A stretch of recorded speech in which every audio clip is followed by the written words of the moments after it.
Hello, and welcome to Nightmare Nate's Nighttime Showcase. On today's episode, as you can tell from the title, we're going to be talking about deaths in media. When we think of death in the shows or the movies we watch, or in the games we play, or the books that we read, I feel like it brings us to a place of annoyance or reverence. If a death is done just for shock value, it can show the creator's carelessness with the story, or lack of ideas because they wanted to keep the attention of the audience without earning it. The Walking Dead. But more on that later. Now, on the other hand, if a death is earned and planned and has actual reason for happening, then it can be the sole defining moment of a show. Where do I start with this one? If any show is known for its death, it's The Walking Dead. I would even go as far as to say that the show's main appeal is its characters' death, as well as the drama surrounding them. It is so linked with The Walking Dead's DNA and identity. So much so that I think in the long run it actually winds up hurting it. I can remember watching it back in the day as it was airing, and it was all anyone could talk about. Speculations about who would die this season, who they should or shouldn't kill. This kind of sentiment in the community is what I think led to the showrunners abusing this element in their story, even when it didn't make sense. But when you look back at the early Walking Dead, how could you blame the fans for being obsessed with character deaths when they did it just so damn good? Sophia, Shane, Lori, Herschel, Merle, twice, and Glenn. In a way, I get it, because on the other end, you could have a show with zero stakes. Say something like Dragon Ball Z, where there's never any tension because you know the cast can never stay dead.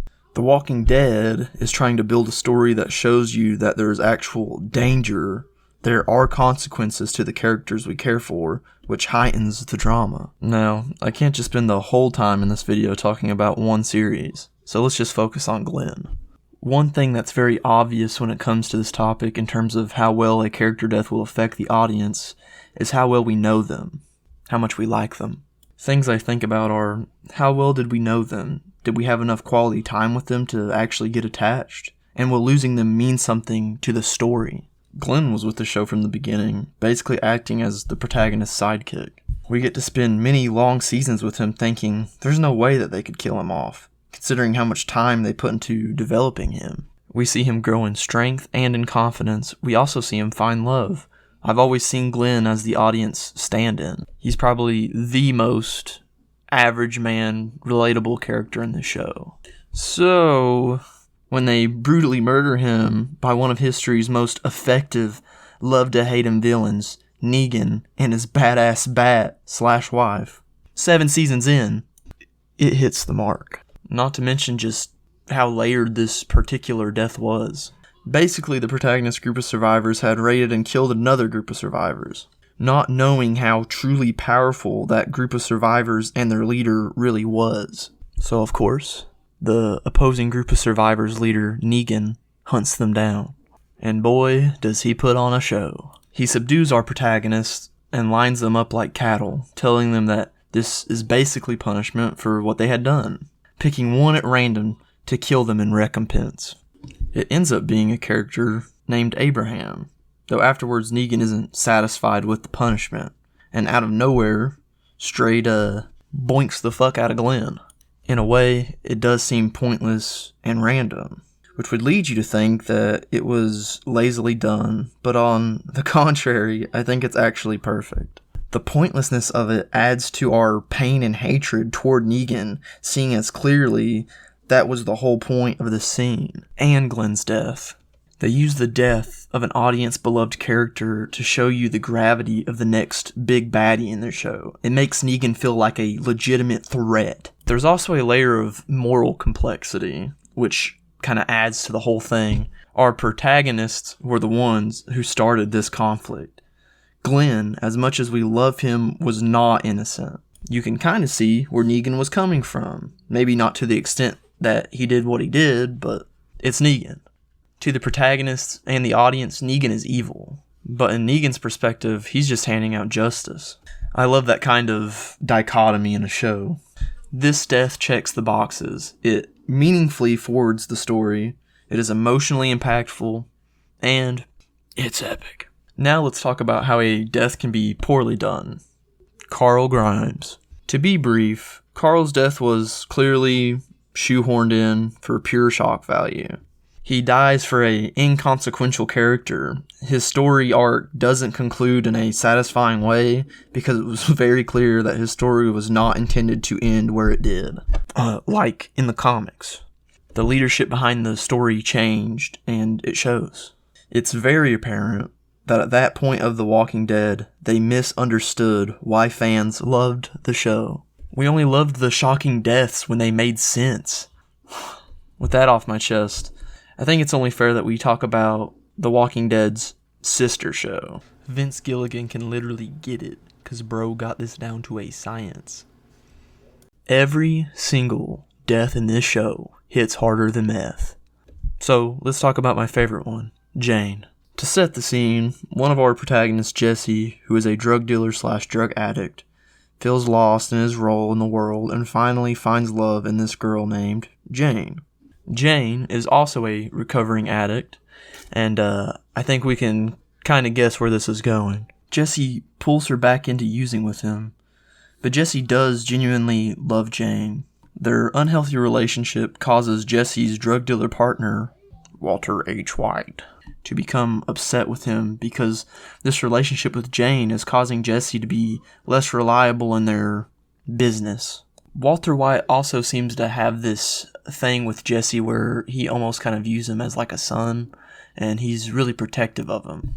So of course, Walter sees Jane as a bad influence on Jesse. One day, Walter really needs some meth from Jesse for an important deal. So Walter proceeds to bust into their apartment to find it because they were out cold from the copious amounts of heroin that they were taking. Later on, Walter stops at a bar and unknowingly has a conversation with Jane's father.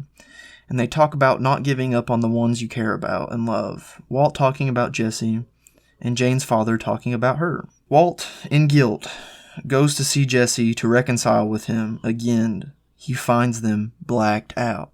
As Walt tries to wake Jesse from his drugged slumber, Jane starts choking on her vomit. And Walter does nothing, believing that it would be best to let her die, hoping that with her out of Jesse's life, he'd have a better chance at getting clean and living. Jesse continues on his drug bender with other addicts in a drug shack. Walter finds Jesse again. Jesse relays to Walter that he believes that he was the one that killed her by accidentally overdosing her. God, man, this shit's so complex. I think Jane's death is a great example of a death being used to indirectly affect us. Not saying that we don't care about Jane at all, but she just isn't that central to us. Her death is not just used for Jesse's character growth. The pain that we feel from this is not just because Jane died and we cared about Jane. It's seeing a character we love dearly, like Jesse, be destroyed so deeply. Through her, we grieve with Jesse, and this changes Jesse forever. And when we think about Walt's role in this, oh boy, Walter intentionally letting Jane die is obviously evil. But at the same time, he's doing it for Jesse's best interest, because he loves him like a son. But just seeing it backfire and realizing how it just ended up messing Jesse up anyways. And of course, where the show was made by genius, all these things build up and pay off later in spectacular, meaningful ways. For example, this plays into the show later when Walter kind of realizes how much pain he really has caused Jesse in his life just by Walter being in it. And so he sacrifices himself to save Jesse and give him a better life. On the next episode, we'll be leading with Hunter x Hunter, so stay tuned. Thank you guys for listening to part 1. I really do appreciate it. Now, preferably, I would have liked for all of this to be one self-contained video, and maybe eventually it will be. But I would like to keep videos coming out at least weekly, and I do work a full-time job, so I'm doing all this in my spare time. It's really hard, the time it takes to record, and I'm new to editing, so I already feel like I do kind of a shitty job at it. So I do I do want it to be acceptable, at least. Probably takes me a little bit longer just because of my inexperience in editing.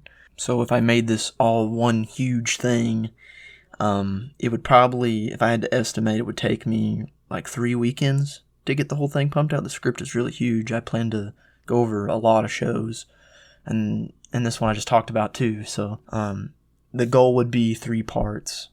So at the end, probably a 30 or 40 minute long project. And I would also just like to say thank you for the nice comments and the support. I didn't think the last video would get 2 views, so it really does keep me motivated. Not that I'm doing that for this, but it's nice to know that people are actually interested in my opinions on horror. So it's something I really care about. Thank you guys.